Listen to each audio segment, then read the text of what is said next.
Hello hello, j'espère que vous allez bien. Je vous retrouve aujourd'hui pour une nouvelle vidéo. Pour cette vidéo, je vous ai demandé votre avis sur Instagram parce que je voulais faire des vidéos en fait sur mes sagas, mais c'est pour vous parler de mes sagas en cours, mes sagas terminées, mes sagas abandonnées. Donc voilà, je vous ai mis ces trois propositions-là en story sur Instagram. Et du coup, à deux voix près, vous avez choisi en majorité que je vous parle en tout premier de mes sagas abandonnées. Ce qui, je l'avoue, m'arrange un petit peu puisque je viens de voir sur mon livre addict que j'ai actuellement, attendez, je regarde, 36 sagas en cours et 5 en attente, donc des sagas où je suis à jour au niveau des tomes. Mais donc du coup, j'ai plus de 40 sagas en cours. Voilà, on va oublier ce chiffre, on verra ça pour une autre vidéo. Et aujourd'hui, je vais vous parler du coup de mes sagas abandonnées. Alors du coup, pour ça, je suis allée sur mon compte Livre Addict. En fait, il y a un onglet saga, on peut voir nos sagas en cours, terminées, abandonnées, etc. C'est classé par plus ou moins par genre, donc je vais suivre cette liste-là, voilà.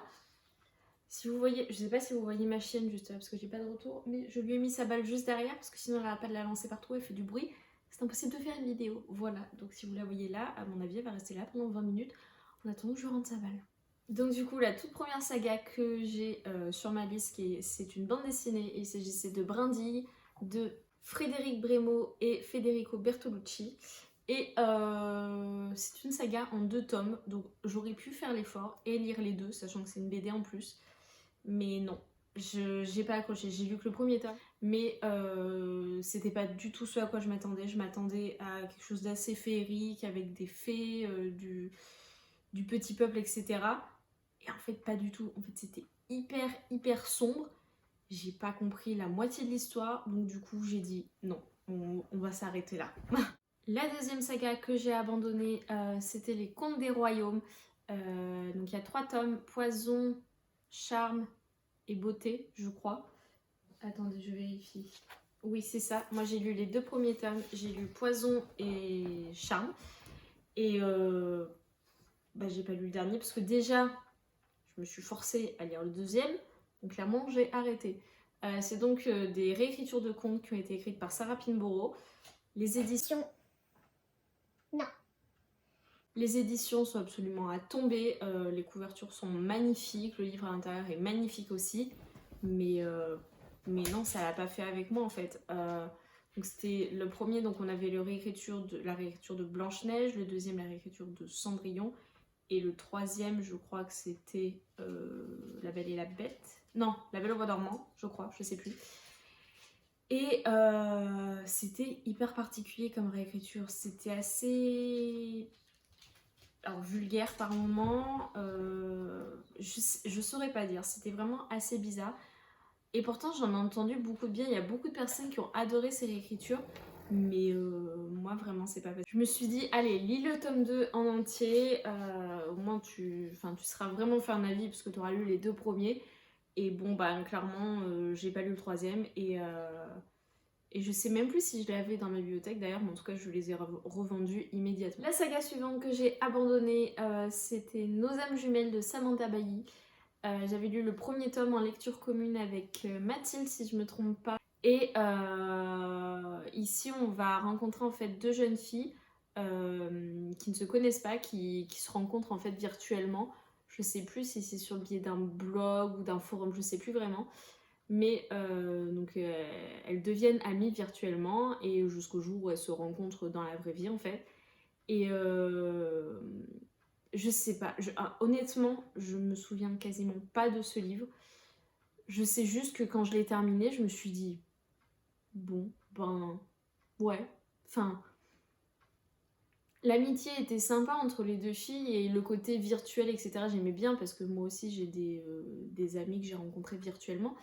Mais non, en fait, j'avais pas envie d'en lire plus. Et il y a 3 tomes. Et non. Bon, ben voilà, je me suis arrêtée au premier tome. La saga suivante, j'ai lu le tome 1 il y a très peu de temps. C'était Agnenda de Alexandra Steele.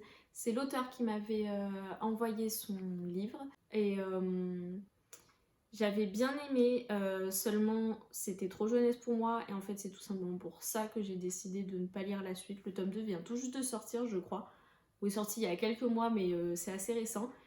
Et l'auteur m'a dit pourtant que le tome 2 était un peu moins jeunesse, que on développait plus l'univers, mais non, j'ai pas envie parce que j'ai peur d'être déçue à nouveau et j'ai pas envie de laisser à nouveau un avis assez mitigé à l'auteur, sachant que je sais juste qu'en fait c'est pas... Enfin, c'est juste que c'est pas fait pour moi, c'est trop jeunesse et c'est pas pour moi. Mais après, l'univers était intéressant, pas assez développé pour moi, mais encore une fois parce que c'est de la jeunesse. Mais l'univers était intéressant et l'histoire était sympa, pleine de rebondissements, pleine d'actions, etc. Donc en tout cas, je pense que ça peut vraiment plaire à pas mal de personnes. Mais pour moi, je m'arrêterai au tome 1. Alors pour la saga suivante, je suis assez étonnée parce qu'en fait je viens de le voir sur Livre et je savais même pas que c'était une saga. Il s'agit de Hazelwood de Melissa Albert, que j'ai lu au tout début où je suis arrivée sur Bookstar, donc il y a 1 an et demi. Et alors oui voilà, déjà je savais même pas que c'était une saga, je viens de l'apprendre, voilà. Je ne me souviens absolument pas de l'histoire, je me souviens juste que le résumé m'avait fait hyper envie, la couverture est à tomber. Et encore une fois, je sais que juste j'avais été complètement perdue. Je trouvais qu'il y avait... Enfin, ça passait d'une chose à l'autre, c'était incohérent, j'arrivais pas à suivre l'histoire. Et je me souviens que les seuls passages qui m'avaient plu, c'était que par moments on avait des passages de contes, des contes inventés, hein, si je me trompe pas. On avait des passages de contes, c'était les seuls passages que j'avais bien aimés, mais ça représentait peut-être 20 pages dans le roman, donc bon... Voilà, alors déjà, quand je l'ai terminé, je l'ai revendu immédiatement en me disant bon, j'oublie ce livre. Là, je viens d'apprendre qu'il y a une suite. Je ne vais pas lire la suite, désolée. Voilà. Mais pareil, je sais qu'il a plu à pas mal de personnes, hein. Encore une fois, vous savez, je suis très très nulle pour faire des résumés. J'essaie de m'améliorer. Mais là, sur un livre que j'ai pas aimé et que j'ai lu il y a 1 an et demi, je vais pas pouvoir vous faire un résumé. Je suis désolée. Du coup, je vous laisse le résumé dans la barre d'infos, comme pour tous les autres livres de toute manière. La saga suivante que j'ai décidé d'abandonner, c'est une trilogie et c'est Caraval de Stephanie Garber. C'est une des premières sagas que j'ai abandonnées où j'avais l'impression d'être à l'encontre de tous les avis des autres en fait. J'ai l'impression que tout le monde adore cette trilogie et moi, ben non. Alors j'avais bien aimé le premier tome, c'était pareil, c'est un univers assez particulier, un peu cirque, un peu magie, mais j'avais bien aimé, donc donc j'avais décidé de lire le tome 2 quelques mois après, et ben non, ça l'a pas fait. J'avais l'impression qu'on n'avançait pas dans l'histoire, que c'était un peu un remixé du tome 1, mais d'un autre point de vue. On avait des réponses sans en avoir. Enfin voilà, c'est pas passé avec moi, donc du coup, j'ai décidé que je n'irais pas le tome 3. Et de toute manière, comme le tome 3 ne va pas être traduit en français, ben voilà, ça me conforte dans mon idée de ne pas lire la suite, puisque j'ai pas spécialement adoré les 2 premiers tomes. Donc j'ai pas envie de lire le tome 3 en plus en anglais. La saga suivante que j'ai abandonnée, c'est une saga dont je n'ai jamais entendu parler nulle part. Il s'agit de Enaël de Hélène Falconer. J'avais acheté les 3 tomes de la trilogie en fait sur Vinted au tout début où je suis arrivée sur Bookstagram et où j'ai eu un peu ma folie d'achat, j'achète tout, n'importe quoi, tout ce que je trouve le résumé intéressant. Ici c'est une histoire qui tourne autour des fées, voilà, donc je trouvais ça hyper intéressant, enfin j'adore cet univers là. Donc j'avais envie de lire une histoire avec des fées. Et ben j'ai lu que le tome 1. Voilà, pendant longtemps j'ai gardé en me disant bon allez fais un effort, essaie de lire au moins le tome 2, voir si tu aimes un peu mieux la suite. Et non, finalement j'ai décidé d'abandonner, je me suis dit que j'avais déjà bien assez de sagas dans ma pile à lire, des sagas en cours, etc. J'ai décidé de revendre les 3 tomes et je n'ai jamais lu la suite. Mais du coup je suis curieuse, si vous connaissez cette saga et si vous l'avez lue, dites-moi ce que vous en avez pensé parce que vraiment j'ai jamais vu passer cette saga nulle part. Du coup voilà, je me demande s'il y a des gens qui l'ont lu ou si je suis la seule à avoir tenté l'expérience. La saga suivante que j'ai abandonnée également après le tome 1, c'est La Légende des 4 de Cassandra O'Donnell. J'avais bien aimé le tome 1 et pendant longtemps je me suis dit que j'allais lire la suite. D'ailleurs, c'était pas la saga qui m'emballait le plus, mais au début où j'étais sur Instagram, j'avais pas tant de livres que ça dans ma palle. Et donc je m'étais dit, bon, je lirai la suite, je lirai au moins le tome 2. À l'époque, il n'y avait pas encore le tome 3 de sortie, de toute manière, je m'étais dit, bon, allez, je lirai le tome 2. Et puis le temps a passé et j'ai fini par me dire, est-ce que j'ai vraiment envie de lire la suite? Déjà, je me souviens quasiment pas du premier. Je me souviens juste du fait qu'on a des yokai, donc des créatures qui sont tantôt humaines, tantôt animales, qu'on a les aigles, les serpents, les loups et les tigres. Voilà. C'est vraiment tout ce que je me souviens du tome 1. Et encore une fois, c'est pareil. J'ai gardé pendant longtemps cette saga dans mes sagas en cours parce que j'en entendais que du bien autour de moi. J'avais l'impression que tout le monde adorait. Quand le tome 3 est sorti, il a fait fureur. Tout le monde disait que c'était leur tome préféré, etc. Et puis, j'ai décidé de ne pas écouter l'avis des autres, de me fier à mon avis, au fait que moi j'avais aimé le tome 1 mais sans plus, et donc que je ne lirai pas la suite. Voilà, mais honnêtement, oui, ça fait vraiment très peu de temps que je l'ai mis dans mes sagas abandonnées, que j'ai décidé de me dire non, je ne lirai pas la suite. J'allais dire sauf si vraiment un jour j'ai plus rien à lire, mais bon, c'est tout ce que j'ai plus de 200 livres dans ma palle, donc ce n'est pas près d'arriver. Voilà. Donc malheureusement j'ai décidé d'abandonner cette saga aussi. Une autre saga que j'ai encore une fois eu l'impression d'être la seule à ne pas apprécier, c'est Les Outrepasseurs de Cindy Van Wilder, dont je n'ai lu que le tome 1. Tout simplement le tome 1 en tout cas, ce n'était pas ce à quoi je m'attendais. Ce que je voulais suivre de l'histoire en fait, ça équivalait aux 50 dernières pages, c'est tout, et aux 20 premières pages. Entre temps en fait tout le reste du livre, on a des flashbacks du passé, et ça m'intéressait pas en fait, c'était absolument pas ce que j'avais envie de voir. Et donc certainement que le tome 2 correspond plus à ce que j'avais envie de découvrir dans cette saga, mais non, j'ai pas envie de lire la suite, d'autant plus que l'écriture m'a pas forcément plu plus que ça. Donc voilà, encore une fois c'est pareil, j'ai décidé d'abandonner cette saga malgré la beauté des couvertures, la beauté du livre et tous les avis positifs qu'il y a dessus. Et ben moi j'ai décidé de m'arrêter après le tome 1. Voilà. L'avant-dernière saga que j'ai décidé d'abandonner, et là encore une fois je sens que je vais me faire taper sur les doigts parce qu'il y a beaucoup de gens qui adorent cette saga, c'est Une Bresse sous la cendre de Sabataïr. Cette fois-ci j'ai décidé de laisser la chance à 2 tomes. J'avais lu le premier tome, pareil en lecture commune avec Mathilde, si je dis pas de bêtises. Décidément nos sagas avec Mathilde ça fait pas fureur chez moi. Il me semble que j'avais lu le premier tome en lecture commune avec elle. J'avais bien aimé, j'aimais bien l'ambiance, j'aimais bien l'univers, ça changeait de ce que je lisais d'habitude. Puis c'était au début où je suis arrivée sur Bookstagram, donc c'était... enfin... Je découvrais de nouveaux univers et j'avais bien aimé. Sachant en plus que l'héroïne d'Une Bresse sous la cendre s'appelle Laïa. Tout comme cette chose. Voilà. Donc c'était un petit clin d'œil aussi qui me faisait rire. Et quelques mois après, j'avais décidé de lire le tome 2. Et là, c'est beaucoup moins bien passé. J'ai trouvé ça très long. Pour moi, il s'est rien passé dans ce tome 2 quasiment. C'est dû au fait que nos personnages soient séparés pendant un moment. En fait, moi, c'est un truc qui me dérange. Quand, dans les univers de fantasy, on suit 2 points de vue, donc comme dans Une Bresse sous la cendre, on suit Laïa et... Comment s'appelle-t-il? Elias? Non, c'est pas Elias. Attendez, je sais plus. Je sais plus. Si, c'est ça, c'est Elias. On suit Elias. Dans Shades of Magic, par exemple, on suit Lila et Kel. Dans Le Faiseur de Rêves, on suit Laszlo et Sarai. Vous voyez, dans les tomes 1, ça ne me dérange pas si ils ne sont pas ensemble, parce que forcément, souvent, ils ne se connaissent pas encore. Donc on a le temps qu'ils viennent à se rencontrer, on suit leurs chemins différents. Et justement, j'aime bien le fait qu'on essaie de savoir comment est-ce qu'ils vont finir par se rencontrer. Et donc dans le tome 1, j'avais bien aimé ça pour Une Bresse sous la cendre. Et en fait, dans le tome 2 fait qu'ils sont séparés pendant une grande partie du roman. Et j'ai trouvé ça trop long en fait. C'était trop long. Honnêtement, je me souviens même plus du tome 2. Moi, je vous dis, à partir du moment où j'abandonne la saga... Déjà, en temps normal, j'oublie rapidement les livres.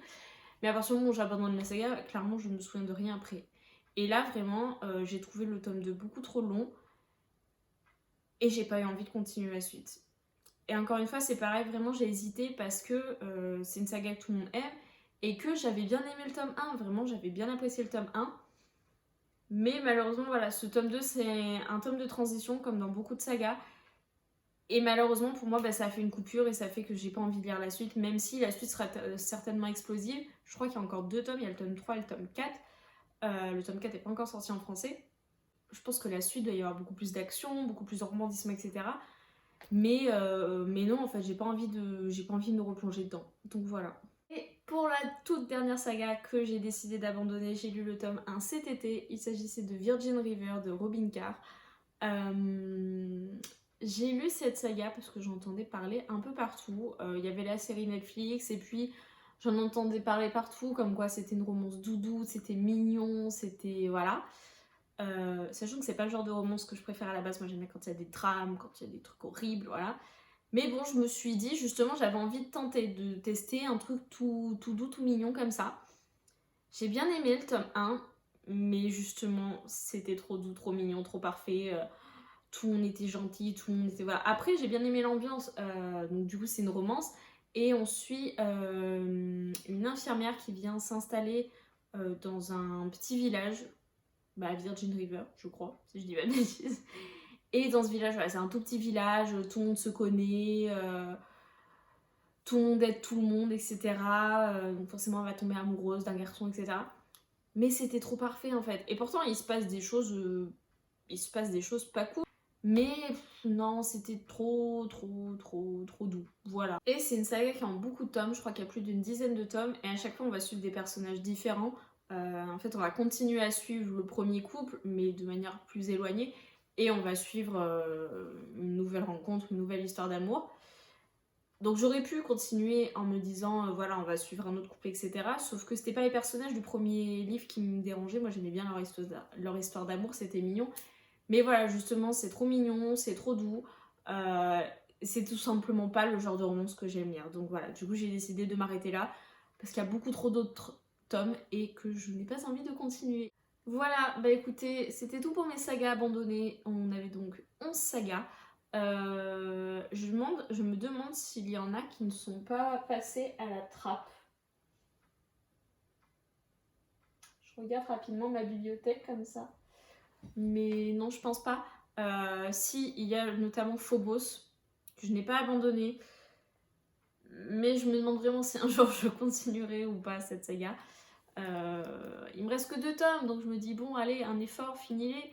Mais je sais pas, peut-être qu'un jour je vais finalement me dire non, mais ça fait trop longtemps et abandonne, voilà. Mais en tout cas, pour le moment, on est à 11 sagas abandonnées. Ça va paraître bête, mais je suis plutôt fière de moi parce que jusqu'à une certaine période, je n'abandonnais jamais des livres en cours de route. Maintenant, ça m'arrive de le faire. Et j'avais du mal également à abandonner des sagas parce que je me disais toujours oui, mais le tome d'après va être mieux, ou le tome d'après va se passer ci, va se passer ça va être bien. Et maintenant, j'ai tellement de livres que j'ai envie de lire, j'ai tellement de livres dans ma palle que, entre guillemets, je ne m'encombre plus et que je ne me force plus en me disant mais le tome d'après c'est mieux, le tome d'après sera mieux. Voilà. J'essaie souvent de lire au moins 2 tomes, notamment dans les univers de fantasy. Je l'ai fait notamment avec Shades of Magic de V.E. Schwab, je vous en parlais tout à l'heure. Mais voilà, maintenant je me force plus et si un moment après avoir lu le tome 1, je me dis non, en fait j'ai bien aimé mais sans plus, je ne me force plus à lire la suite et je vous encourage vivement à faire de même. Il y a tellement de lectures qui nous attendent que vraiment si vous sentez que ça ne passe pas ou que oui c'était bien, pourquoi pas lire la suite mais sans plus, ne vous forcez pas, lisez-le si vous en avez envie, mais ne vous forcez pas. En tout cas, j'espère vraiment que ça vous a plu. S'il y a certaines des sagas que je vous ai citées ici, que vous avez lu en entier, et n'hésitez pas à me le dire, n'hésitez pas à me dire pourquoi vous avez aimé cette saga. Si au contraire, comme moi, vous les avez abandonnées, dites-moi aussi pourquoi ça ne vous a pas plu, si c'était pour les mêmes raisons que moi ou autre chose. Dites-moi aussi, vous, les sagas que vous avez abandonnées, notamment ces sagas que tout le monde aime et où vous, ça ne passe pas. N'hésitez pas, je trouve ça hyper intéressant justement de voir que des fois, il y a des centaines et des centaines de personnes qui vont avoir un coup de cœur sur une saga et il y a une personne qui va arriver et pour qui ce ne sera tout simplement pas fait en fait. Et c'est bien de voir qu'on n'a pas tous les mêmes goûts et que toutes les sagas ne peuvent pas plaire à tout le monde. Même une saga qui sera très populaire ne plaira forcément pas à tout le monde. Donc voilà, n'hésitez pas à venir discuter en commentaire avec moi de tout ça. En attendant, je vous souhaite une très bonne journée, je vous fais de gros bisous, je vous souhaite de merveilleuses lectures et je vous dis à bientôt. Salut!